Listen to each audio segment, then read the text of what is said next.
അങ്ങനെ ആ ശിരസ്സുകൊണ്ട് ശിരക്കന്തുകലീലയാ, ശിരസ്സുകൊണ്ട് ശിരസ്സുകൾ ഇങ്ങനെ അറുത്തറുത്തിട്ട് ഇങ്ങനെ ദൂരത്തുനിന്ന് നോക്കുമ്പോൾ തോന്നും ആ ഭഗവതി ഒരു പന്ത് കളിക്കുകയാണ്, തട്ടി തട്ടി തെറിപ്പിക്കുക. അങ്ങനെ ആ ഭക്തനെ ദ്രോഹിക്കാൻ നോക്കിയിട്ടുള്ള ഏത് ദുഷ്ടശക്തികളെയും അല്ലെങ്കിൽ ഭക്തനെ ഒരിക്കലും നശിക്കാൻ ഞാൻ വിടില്ല എന്ന സത്യത്തെ അവിടെ ഉറപ്പിച്ചു ഭഗവാൻ. ശേഷം പിന്നീട് ഈ ഭരതന്റെ യോഗ്യതകൾ നമ്മൾ പറഞ്ഞു. നിർവൈരാണാം ഭാഗവത പരമഹംസാനാം. അദ്ദേഹം ആരാണ്? ഭാഗവത പരമഹംസനാണ്.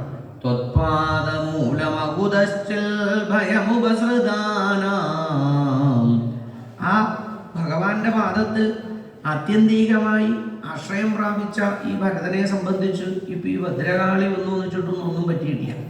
അദ്ദേഹം നിസ്സംഗനായിരുന്നു, നമ്മൾ കണ്ടു എന്നാണ്. ഇദ്ദേഹത്തിന് ഈ ഒരു ഉറച്ചതായ ബോധം എവിടുന്ന് കിട്ടിയെന്നാണ്. എന്ത് ബോധം? ഈ ലോകത്തിൽ എപ്പോഴും ഭഗവാനെ ആശ്രയിച്ചു കഴിഞ്ഞാൽ ഇവിടെ മറ്റൊന്നുമേ ഭയക്കേണ്ടതില്ല എന്നുള്ള കൃത്യമായ ബോധം. ഭഗവാനെ നിരന്തരം ആശ്രയിക്കണം.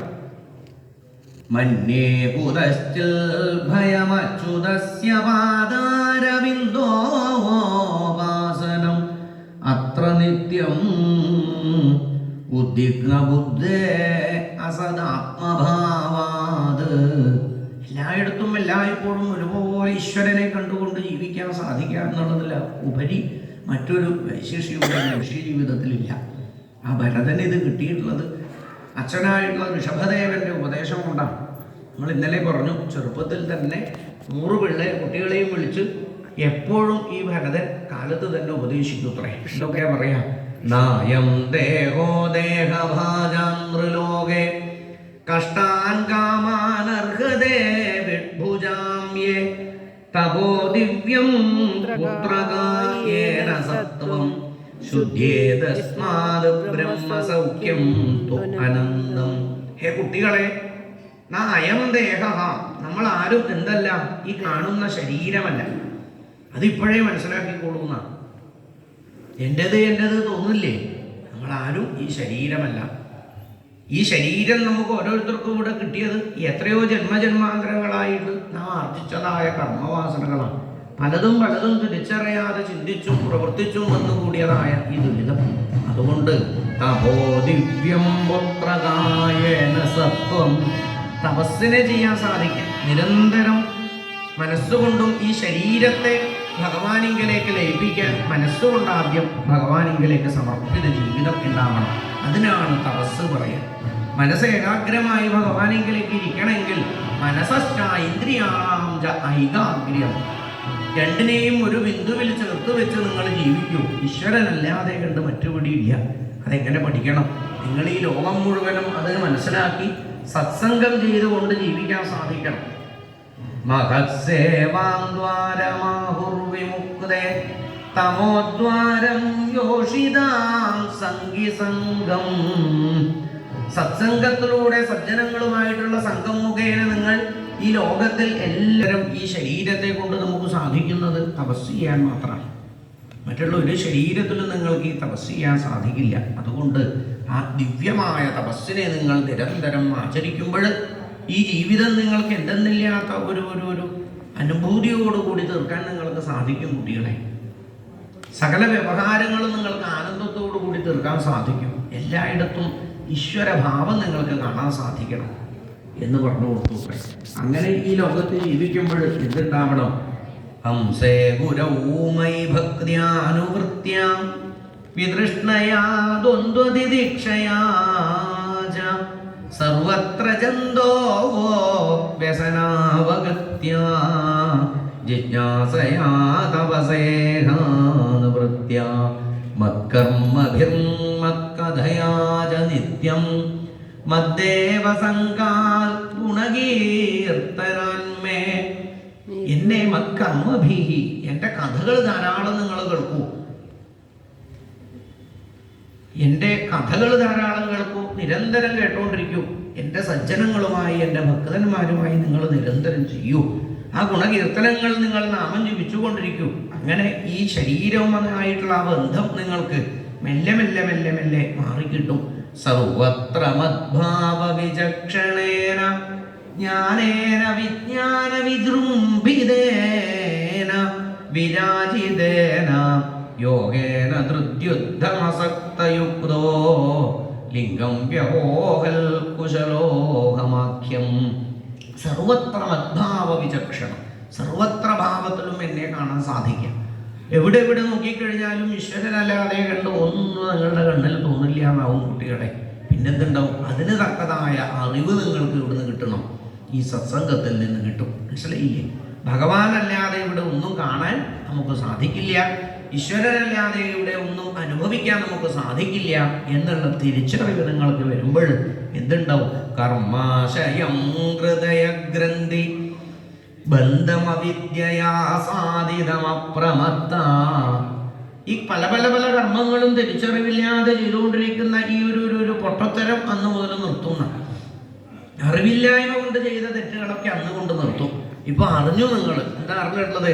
എല്ലായിടത്തും എല്ലായ്പ്പോഴും ഹരിയല്ലാതെ മറ്റൊന്നുമേ ഇല്ല. എൻ്റെ ഉള്ളിലും സദാ ജ്വലിക്കുന്നത് ഈശ്വരൻ എന്ന ബോധം വന്നു കഴിഞ്ഞാൽ നിങ്ങൾക്ക് കർമ്മവാസനകൾ മെല്ലെ മെല്ലെ പോകുന്നതായിട്ട് നിങ്ങൾക്ക് കാണാം. ഇതെന്ത് ചെയ്യാൻ സാധിക്കണം? നിങ്ങളിത് തുടരെ തുടരെ കൊടുത്തുകൊണ്ടിരിക്കണം. പുത്രാംശ ശിഷ്യാംശ നൃപോ ഗുരുർവ.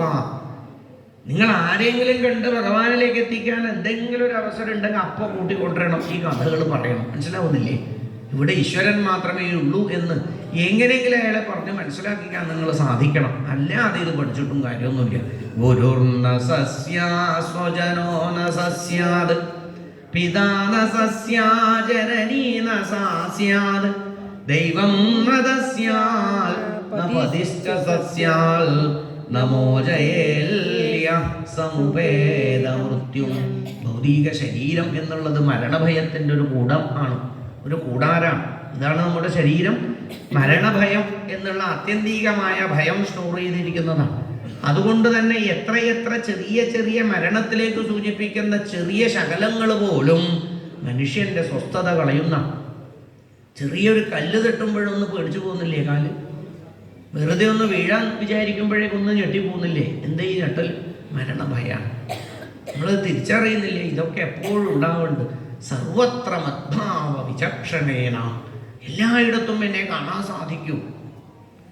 ഖം വായും അഗ്നിം സലീലം മഹീം ച ജ്യോതിംഷി സത്വാനി ഹരേഹേ ശരീരം. ഭഗവാന്റെ ശരീരമാണ് ഈ കാണുന്ന സകല ചരാചരങ്ങളും. പ്രകൃതിയിലുള്ള കുന്നുകളും പുഴകളും മലകളും എല്ലാം ഭഗവാൻ തന്നെ എന്ന് കാണാൻ സാധിക്കുമ്പോൾ അത് നിങ്ങൾ എല്ലായിടത്തേക്കും പറഞ്ഞു കൊടുക്കണം. നോക്കൂ, ഇങ്ങനെയാണ് കണ്ടിട്ട് ആസ്വദിക്കണോ ഭഗവാനെ എന്ന് മറ്റുള്ളവരിലേക്ക് എത്തിക്കണം. അല്ലല്ലെങ്കിൽ ഗുരുനാഥന്മാരാണ് നിങ്ങളെങ്കിൽ നിങ്ങൾ ആരല്ല? ഗുരുനാഥനല്ല. ഗുരുനാഥൻ്റെ യോഗ്യത നിങ്ങൾക്കില്ല, മനസ്സിലാക്കിക്കോളൂ.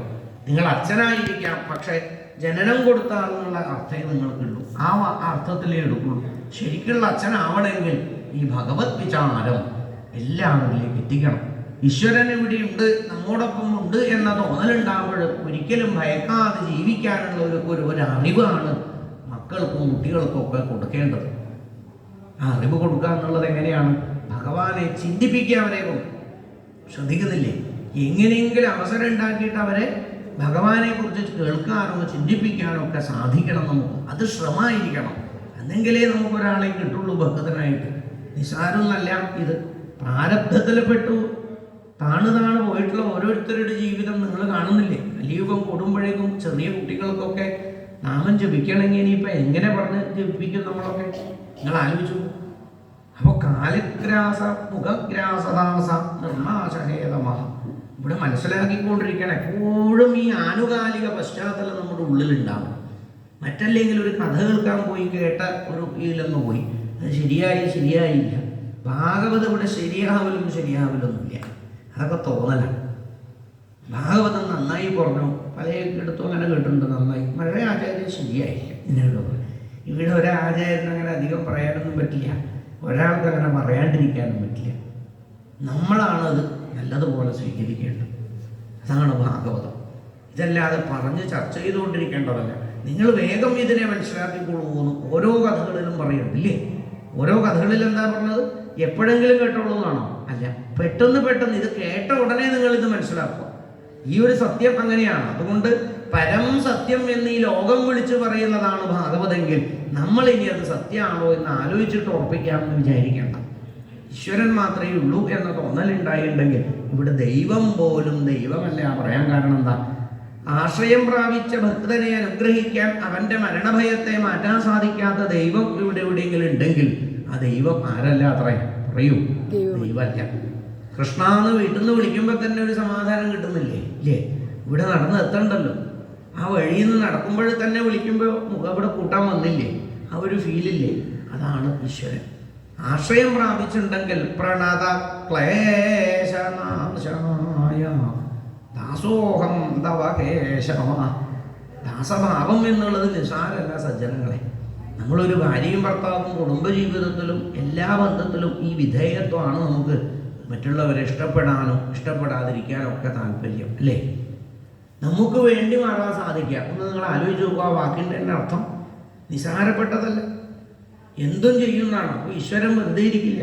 ഭഗവത് അർപ്പണമായിട്ട് ഈ ജീവിതം നിങ്ങൾ യജിച്ചു കഴിഞ്ഞാൽ ഭഗവത് അനുഗ്രഹം സദാ നമ്മുടെ ഉള്ളിലുണ്ടാവും എന്ന് പറഞ്ഞു കൊടുത്തു. അങ്ങനെ സർവാണി മധ്യഷ്ണതയാ ഭവദ്വിശ്വരാണി ഭൂതാനി സുതാ ധ്രുവാണി സംഭാവിതവ്യാനി പതേ പതേവേ.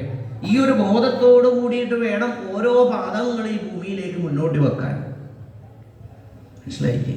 സകല ചരാചരങ്ങളിലും ഈശ്വരൻ കുടികൊള്ളുന്നു എന്ന ഭാവത്തിൽ വേണം ചിന്തിക്കാൻ. ഇങ്ങനെ ഈ ഋഷഭദേവൻ മക്കൾക്ക് കൊണ്ട് ഉപദേശം കൊടുത്തു. ഈ ഒരു ഉപദേശം ജീവിതത്തിൽ ചേർത്ത് വെച്ചത് കൊണ്ടാണ് ഓരോന്നിനോടും അവർക്ക് ആ താതാത്മ്യം. ഈ ഭരതന്റെ കഥയിലൊക്കെ നമ്മൾ കേട്ടൂലേ? കൃത്യമായിട്ട് ആ ഭഗവത് സ്വരൂപത്തെ കണ്ടുകൊണ്ടാണ് അദ്ദേഹത്തിന് 3 ജന്മത്തിൽ അദ്ദേഹത്തിന് പ്രാരബ്ധത്തെ തിരിച്ചറിയാൻ സാധിച്ചിട്ടുണ്ടായിരുന്നു. എന്ന് പറഞ്ഞാൽ എന്താ? നമ്മളിപ്പോൾ കഴിഞ്ഞ ജന്മത്തിൽ അറിഞ്ഞില്ലെങ്കിലൊന്നും വേണ്ട, ഈ നിമിഷം അറിഞ്ഞില്ലേ? നമ്മൾ ഈ മെറ്റീരിയൽ ലൈഫിലേക്ക് ഭൗതിക ജീവിതത്തിൽ ഇന്ദ്രിയത്തിനെയും ഇന്ദ്രിയങ്ങളെ സുഖിപ്പിക്കാനുള്ള സകല കർമ്മങ്ങളും നമുക്ക് പ്രാരബ്ധത്തിൻ്റെ പേരിൽ ചേർക്കാം. എഴുന്നേൽക്കുന്നതാവട്ടെ, ഇതൊക്കെ ഇപ്പോൾ സിസ്റ്റം മാറിയിട്ടുണ്ട്. ഇപ്പോൾ പല കാര്യത്തിന് നമ്മൾ എഴുന്നേൽക്കണം. പല ജോലികൾ ചെയ്യാനുണ്ട്, പലതും ചെയ്യാനുണ്ട്. അതിൽ പലതും പല ആൾക്കാർക്കാണ്, അല്ലേ? ചേട്ടന് ജോലിക്ക് പോകണം, കുട്ടികൾക്ക് ജോലിക്ക് പോകണം. ഈ ഒരു 3 മണിക്കൂർ നമ്മൾ ആർക്ക് വേണ്ടിയിട്ടാണ് ജോലി ചെയ്തേ? പറയൂ. ഭാഗവതം പറയണം, ഇങ്ങനെ അർത്ഥമില്ലാതെ നിങ്ങൾ ജീവിക്കല്ലേ. മനുഷ്യൻ്റെ ജീവനും ഓരോ നിമിഷവും ഓരോ ജീവനും ഇവിടെ വളരെ പ്രധാനപ്പെട്ടതാണ്. തിരിച്ചറിയാനാണത് മനുഷ്യന് ബുദ്ധി ഇല്ലാത്തവരാണ് തോന്നിയതുപോലെ ചെയ്യാം.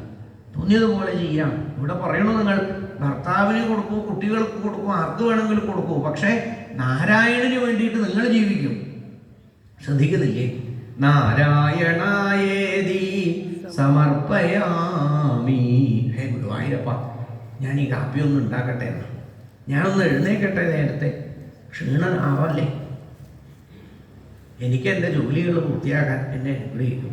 ഇതൊക്കെ ചിന്തിക്കാൻ നമുക്ക് ഈ മാറ്റം നമുക്ക് വരുത്തണം. എപ്പോഴും ചിന്തകൾ വരുമ്പോഴേ നമുക്ക് മനസ്സ് കിട്ടുന്നുള്ളൂ. മനസ്സാണ് നമ്മളെ നിലനിർത്തുന്നത്. അങ്ങനെ ഈ ഋഷഭദേവന്റെ ഉപദേശം തീർത്തും ആധ്യാത്മികമായ ഒരു ഉച്ചസ്ഥായിലുള്ള ഒരു ഉപദേശമാണ്. വളരെ ഗംഭീരമായ ഉപദേശമാണത്. വേദങ്ങളും വേദാന്തങ്ങളും ഉപനിഷത്തുക്കളൊക്കെ ചേർത്തിട്ടാണ് ഉപദേശം ഉള്ളത്. ആ ഉപദേശഭാഗത്തെ നമുക്കിതാ അതുപോലെ ജീവിതത്തിലേക്ക് പകർത്താൻ സാധിക്കാം. പഠിച്ചു വെക്കലല്ല, ജീവിതത്തിൽ അത് കൊണ്ടുവരാൻ സാധിക്കണം. പറ്റുന്നതിലൊക്കെ ആദ്യം ഈശ്വരനെ കാണാൻ സാധിക്കട്ടെ.